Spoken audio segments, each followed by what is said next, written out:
Ce programme vous est proposé par Sasa Studio en partenariat avec Skywood, la solution innovante et durable.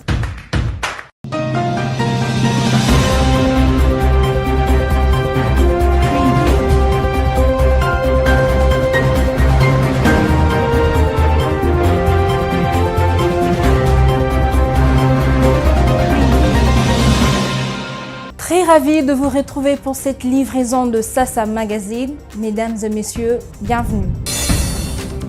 Les ex-miliciens Kamina Nsapu, muets en jeunes bâtisseurs, intègrent le service national. 500 au total, ils subissent l'initiation préliminaire à partir de Kananga. Sasa Magazine. Deux femmes leaders du Kasaï central prennent l'engagement d'intensifier la résolution 1325. C'est à l'issue d'un atelier de Nations Unies.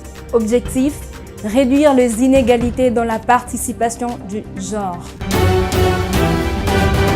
Ils vont désormais se mettre à la disposition du centre de formation du service national de Kanyama KCC pour contribuer aux travaux du développement. Il s'agit des anciens Kamina Nsapu devenus jeunes bâtisseurs du Kasaï central. Ils ont suivi leur premier baptême d'initiation préliminaire à Kananga.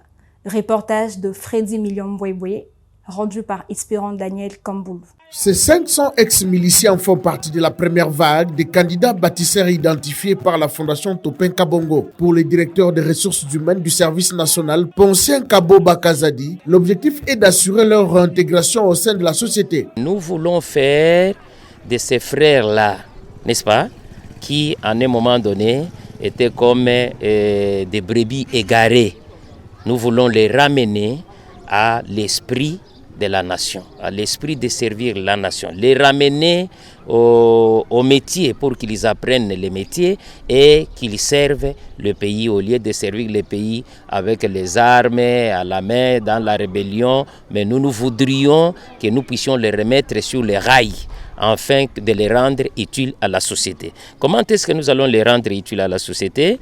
Vous savez, après le mouvement, certains sont restés dans les villages en train de parcourir les rues sans rien faire. Mais à Kanyamaka, c'est au service national où on les amène. Ils vont apprendre la menuiserie, ils vont apprendre la maçonnerie, ils vont apprendre la mécanique. Il y a aussi certaines filles qui vont apprendre aussi la coupe et couture. Au cours des séances d'encadrement organisées à Kananga, ce cadre du service national est également revenu sur la nette distinction qu'il y a entre le service national et les forces armées de la République. Donc la différence, elle est nette. Le service national est une institution, les FARDC en est une autre, il n'y a pas de confusion à faire. Et même dans les discours du chef de l'État actuellement, quand il commence à faire un discours, on l'appelle commandant suprême des forces armées congolaises, de la police nationale et du service national. Donc ce sont trois institutions: FARDC, police, service national. Plus de 200 filles majeures acceptent de servir sous le drapeau dans la région du Kasaï. Elles s'enrôlent dans le rang de FARDC à la suite d'un recrutement lancé par les forces armées de la RDC. Un rajeunissement de forces armées qui rencontre la satisfaction dans la direction de recrutement FARDC dans la région. David Saver-Mikobi et Freddy Miliombwebwe pour le reportage. Selon les chiffres fournis par la direction de recrutement dans la région, plus de 200 filles ont été recrutées pour les seuls mois de mars 2022. Preuve d'un engouement sans précédent qui rencontre la philosophie de la réforme engagée, explique le directeur chargé de recrutement et de sélection de la 21e région de FARDC, colonel Milongo Chamakanda Diciel. Il n'y a plus de mineurs au sein des FARDC parce que nous-mêmes nous sommes formés pour recruter des 18 à 25 ans révolus. Les filles ont plutôt des grandes tâches à remplir, à accomplir au sein de l'armée. Tout ce que les hommes font, les femmes sont à même de le faire aussi. Après la formation qui se déroulera à Kitona, nous aurions plutôt à faire l'orientation, c'est-à-dire l'orientation s'est faite en rapport avec les profils de tout un chacun, ou de toute fille.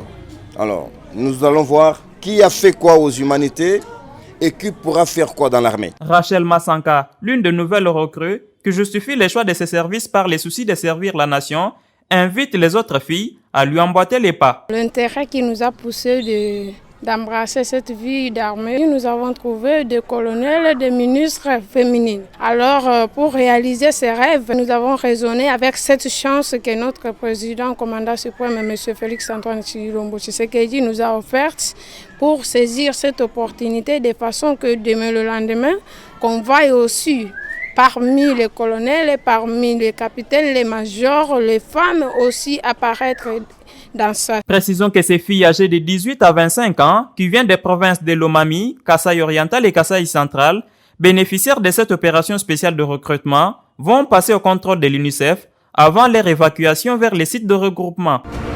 Skywood, la solution innovante et durable. Les femmes leaders du Kasaï central s'engagent à intensifier la vulgarisation de la résolution 1325 des Nations Unies. Engagement pris à l'issue de l'atelier de restitution de journée portes ouvertes sur cet instrument tenu au courant de la semaine à Kananga. Suivez. Même au niveau de notre province du Kasaï central, le constat est encore amer. Le principe de la représentativité des femmes dans les institutions publiques n'est pas des règles. À titre illustratif, notre assemblée du Kasaï central compte à présent 4 femmes députées sur 33 et une femme au bureau sur 5 membres, pour ne citer que cela. C'est ce tableau peu reluisant en termes de progrès de mise en œuvre de cette résolution des Nations Unies, peint par le représentant de la ministre provinciale du genre, qui motive les engagements pris par différentes parties prenantes. Nathalie Kambala, directrice pays de FMMDI, structure dont la clinique juridique est en partenariat avec le BCNDH, qui a pris part aux assises du niveau national, est revenue sur la nécessité d'adapter la vulgarisation de cet instrument. La traduction de la résolution 1325 dans les langues nationales pour une meilleure compréhension par les femmes rurales du Congo profond. Ces activités soient aussi organisées dans différentes provinces. À l'issue de ces échanges, le participant s'approprie ces recommandations en vue de renverser la tendance. Angèle Misenga de l'ONG Femmes d'Action. Ces assises sont très importantes pour nous. La société civile, nous devons continuer à vulgariser, nous devons continuer à sensibiliser. Gouvernance démocratique et le développement durable en RDC, la plateforme LIREC vient de lancer un projet devant permettre le renforcement du rôle de la jeunesse sur ces thématiques. Projet exécuté avec l'appui de l'ambassade du Royaume de Suède en RDC. Suivez ces reportages de Patrick Kalamba. C'est au terme de l'atelier d'induction de ces projets aux coordinateurs provinciaux, tenu à Kinshasa, que son lancement est intervenu. Les coordonnateurs pays de l'IREC plateforme RDC, Justus Chikonakena Pabou, espèrent voir ces acteurs contribuer à la bonne réalisation en vue de booster la participation de la jeunesse à la gouvernance démocratique. Vous savez très bien que les ODD, c'est un agenda dans lequel toute la communauté internationale est impliquée aujourd'hui. Et étant donné que les jeunes sont majoritaires dans plusieurs pays, ils ont donc un rôle particulier à jouer dans le processus de réalisation des objectifs de développement durable, mais qui sont conditionnés par les mécanismes de la bonne gouvernance, c'est-à-dire une gouvernance au service des conditions de vie de la population. Nous allons donc installer des maisons de démocratie LIREC pour servir d'ancrage et d'espace de travail aux dynamiques des jeunes afin qu'ils arrivent à bien jouer leur rôle dans le processus de gouvernance pour le développement durable. Et à une durée de 4 ans, les projets d'appui à l'amélioration de la participation des organisations de jeunes à la bonne gouvernance pour un développement durable va s'exécuter dans la ville-province de Kinshasa, le Kasaï central, le Congo central, l'Équateur et le Kwilu. Skywood, la solution innovante et durable. Les provinces de la RDC invitées à fournir des efforts dans la mobilisation accrue de recettes publiques. Exhortation du ministre de Finances qui s'étonne que la tendance haussière observée au niveau national ne soit pas la même en province. Suivez l'argentier national Nicolas Kazadi dans cet extrait de l'émission spéciale choisie par Sasa Studio. Mais tout le monde dans la province. Pourquoi biso tout ça l'effort ba recette des omata? Mais dans la province, ba recette tout le monde a pensé changement mingi mingi. Ce n'est pas normal. Nga na zo na ba députés nationaux awa. Tout ça l'unité année passée tout ça les session budgétaire qui toko. La discussion qui était ba minuit ba 2h du matin, tout ça la bisika ni ba recette de kokota. Nga lingi la même chose ça la manaba province. Ba député provinciaux tant na puta na bango na sa bango tala. Nga na bino to discuter makambo ya technique. Comment ko bimsa mbongo e pa na bino. Comment to ko sa bino po mbongo pe mata. Mais solo na za ka penzate. Li solo ka il faut ko futa. Bon, mais nga pe ko na pona ba provinciaux, pona ba député en tout cas na za nyongote. Parlons culture avant de terminer. La 6e édition de Expo Merci aura lieu le 30 avril 2022 au Pullman Hotel à Kinshasa. Précision des organisateurs de cet événement culturel qui sera spécialement consacré à l'an 1 du gouvernement de l'Union sacrée. Les coordonnateurs et initiateurs évoquent ici la particularité de cette édition. Albert Chaba, dans ses propos recueillis par Sasa Studio. Je suis là pour confirmer la tenue de la 6e édition de Expo Merci, et ça sera cette fois-ci au Pullman Hotel. Ça sera pour samedi 30 avril 2022, et ça sera à partir de 10h. Au niveau de la forme, nous sommes partis de l'immeuble Panda où nous avons organisé la 5e édition l'année passée, et au niveau de la forme, maintenant nous sommes au chapiteau du Pullman Hotel. Sur le plan du fond, nous avons un thème qui est toujours lié à l'actualité, et le thème de cette année, c'est l'an 1 du gouvernement Sama Lukonde, bilan et perspective d'avenir. La première phase, c'est 100% scientifique. 100% scientifique parce que nous aurons une conférence débat qui sera animée par 4 grands orateurs, parmi lesquels un ministre et 3 professeurs des universités. Et les premiers orateurs à qui nous disons merci pour nous avoir soutenus avec les cadres, les chapiteaux du Pullman Hotel, c'est monsieur le professeur Taylor Lubanga, chargé des missions du président public. Lui va nous entretenir sur la vision du chef de l'État par rapport à l'action gouvernementale. Et le deuxième intervenant sera son Excellence monsieur le ministre de la Communication et Médias, Patrick Mouyaya Katembwe. Lui va nous parler de la communication gouvernementale basée sur les nouveaux narratifs. Et le troisième orateur, c'est le directeur du cabinet de son Excellence monsieur le Premier ministre, le professeur Gaspard Ngondankoy. Lui va nous parler du bilan synthèse du gouvernement Sama Lukonde une année après, ainsi que les perspectives d'avenir. Et le dernier, ça sera un professeur, le professeur Bobo Kabungu.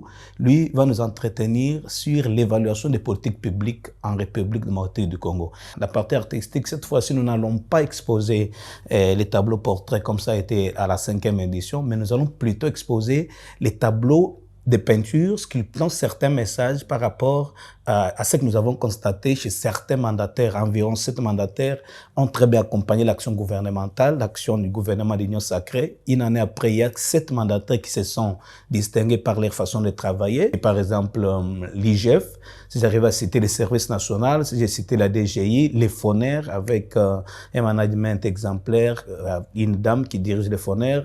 On peut aussi citer FPI qui accompagne les chantiers dans les grands quartiers partout. Je commence d'abord par remercier Madame la ministre de la Culture, Arts et Patrimoine, Madame Catherine Foura, qui a accepté une fois de plus d'accompagner la 6e édition de l'Expo Merci. Merci beaucoup, Madame. Merci à son Excellence, Monsieur le Premier ministre, qui a accepté à ce que ça soit placé sous son parrainage. Et aussi, merci à Monsieur le professeur Taylor Lubanga, pour avoir accepté de nous accompagner. Expo Merci 6e édition, c'est pour ce samedi 30 avril au chapiteau du Pullman Hotel à partir de 10h. Pour tout contact, 09 7000 1800. Cordial bienvenue à l'Expo Merci 6e édition. Merci d'avoir été nombreux à nous suivre. Mesdames et messieurs, merci pour votre fidélité. Il en faut continuer sur www.sasastudio.net.